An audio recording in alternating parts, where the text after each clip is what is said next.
ഗൗതം, ഈ ഇന്ത്യ മുന്നണിയെ കൂടുതൽ പ്രതിരോധത്തിലാക്കുന്ന ഒരു പ്രസ്താവനയാണ് മമതാ ബാനർജിയുടെ ഭാഗത്തിനുമുണ്ടായത്. പ്രത്യേകിച്ച് CPM-നെ കടന്നാക്രമിച്ചുകൊണ്ട് അതിരൂക്ഷമായ ഭാഷയിലാണ് മമത ചില കാര്യങ്ങൾ വ്യക്തമാക്കിയത്. എന്തൊക്കെ കാര്യങ്ങളാണ് മമത വിശദമാക്കിയത്?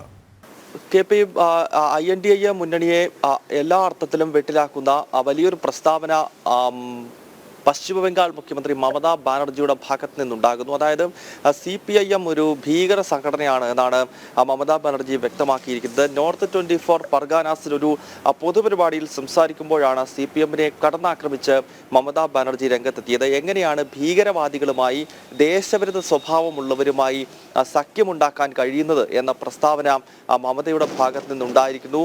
നമുക്കറിയാം, ഏതാനും ആഴ്ചകൾക്ക് മുമ്പ് പശ്ചിമ ബംഗാളിൽ CPM-നോട് പോലും താൻ സഖ്യം ചേരാൻ തയ്യാറാണ് എന്ന ഒരു പ്രതികരണം മമതയുടെ ഭാഗത്ത് നിന്ന് ഉണ്ടായിരുന്നു. INDA മുന്നണിയുമായി ബന്ധപ്പെട്ടുള്ള ചില പ്രതികരണങ്ങളിലാണ് മമത അത്തരമൊരു പ്രസ്താവന നടത്തിയത്. കാരണം ബംഗാളിൽ പൊതുവെ TMC-യും CPIM-ഉം തമ്മിൽ ഇതുവരെ ഒരു സഖ്യത്തിൽ കാര്യങ്ങൾ എത്തിയിരുന്നില്ല. കാരണം ഈ രണ്ട് രാഷ്ട്രീയ പാർട്ടികളും വലിയ തോതിൽ ശത്രുതാ മനോഭാവം വെച്ച് പുലർത്തുന്ന പരസ്പരം മത്സരിക്കുന്ന രണ്ട് പാർട്ടികളാണ്. അതിനാൽ തന്നെ കോൺഗ്രസും അതോടൊപ്പം തന്നെ CPM സഖ്യം അവിടെയുണ്ട്. പക്ഷേ TMC അതിലുണ്ടായിരുന്നില്ല. അടുത്ത കാലത്ത് ഈ 5 സംസ്ഥാനങ്ങളിലെ നിയമസഭാ തെരഞ്ഞെടുപ്പിൽ പ്രതിപക്ഷത്തിനേറ്റ കനത്ത തിരിച്ചടിക്ക് പിന്നാലെ മമതാ ബാനർജി പറഞ്ഞത് താൻ എന്ത് വിട്ടുവീഴ്ചയ്ക്കും തയ്യാറാണ്, CPM-ഉമായും കോൺഗ്രസുമായും പോലും ഈ മുന്നണിയുടെ ഭാഗമായി സഖ്യത്തിന് ഒരുക്കമാണ്, വിട്ടുവീഴ്ചയ്ക്ക് തയ്യാറാണ് എന്ന പ്രതികരണം മമതയുടെ ഭാഗത്ത് നിന്ന് ഉണ്ടായിരുന്നു. പക്ഷേ ഇന്നലെ വളരെ ഞെട്ടിപ്പിക്കുന്ന പ്രസ്താവന മമതയുടെ ഭാഗത്ത് നിന്നുണ്ടാകുന്നു. CPM-നെ ഭീകര സംഘടന എന്ന് മമതാ ബാനർജി വിശേഷിപ്പിച്ചിരിക്കുകയാണ്. ഭീകരരുമായി സഖ്യമുണ്ടാക്കാൻ തനിക്കും തൻ്റെ പാർട്ടിക്കും കഴിയില്ല എന്നാണ് മമതാ ബാനർജി ഇപ്പോൾ വ്യക്തമാക്കുന്നത്. ഇതോടുകൂടി INDA മുന്നണി കൂടുതൽ വെട്ടിലാകുന്നു എന്നതാണ്. നിലവിൽ നിരവധി പ്രശ്നങ്ങൾ ഓരോ സംസ്ഥാനങ്ങളിലും മുന്നണിക്കകത്ത് പ്രശ്നങ്ങൾ നിലനിൽക്കുകയാണ്.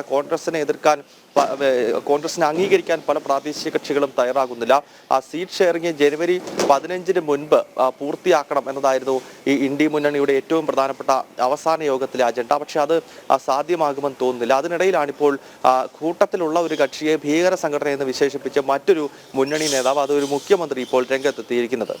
ഏതായാലും അയോധ്യയിൽ പ്രാണപ്രതിഷ്ഠാ ചടങ്ങുകൾക്കുള്ള മഹോത്സവത്തിനായുള്ള ആ ഒരു കാത്തിരിപ്പിലാണ് എല്ലാവരും. ഒരുക്കങ്ങളും അവസാന ഘട്ടത്തിലാണ്. ഒപ്പം ഇന്ത്യ മുന്നണിയിൽ തുടക്കം മുതലുണ്ടായ ഒരു കല്ലുകുടി, ആ ഒരു പ്രതിസന്ധി കൂടുതൽ രൂക്ഷമായിരിക്കുന്നു എന്നുള്ള ഒരു വാസ്തവമുണ്ട്. ഇതിൻ്റെയൊക്കെ വിശദാംശങ്ങളാണ് ഡൽഹിയിൽ നിന്നും ഗൗതം നൽകിയത്.